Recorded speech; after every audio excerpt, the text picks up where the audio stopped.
تو پاک ہے، تو قیامت کے دن ہمیں دوزخ کے عذاب سے بچائیو۔ اے پروردگار، جس کو تو نے دوزخ میں ڈالا اسے رسوا کیا، اور ظالموں کا کوئی مددگار نہیں ہوگا۔ اے پروردگار، ہم نے ایک پکارنے والے کو سنا کہ ایمان کے لیے پکار رہا تھا کہ اپنے پروردگار پر ایمان لاؤ، تو ہم ایمان لے آئے۔ سو اے پروردگار، ہمارے گناہ معاف فرما اور ہماری برائیوں کو ہم سے دور کر دے، اور ہم کو دنیا سے نیک بندوں کے ساتھ اٹھائیو۔ اے پروردگار، تو نے جن جن چیزوں کے ہم سے اپنے پیغمبروں کے واسطے سے وعدے کیے ہیں وہ ہمیں عطا فرما، اور قیامت کے دن ہمیں رسوا نہ کیجیو۔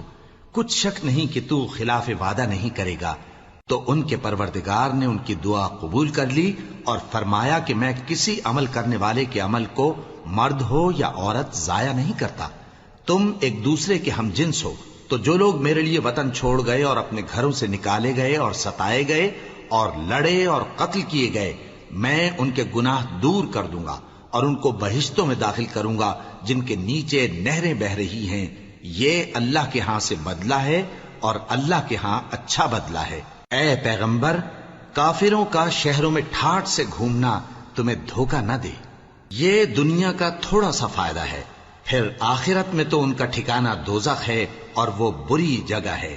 لیکن جو لوگ اپنے پروردگار سے ڈرتے رہے ان کے لیے باغ ہیں جن کے نیچے نہریں بہہ رہی ہیں، اور وہ ان میں ہمیشہ رہیں گے۔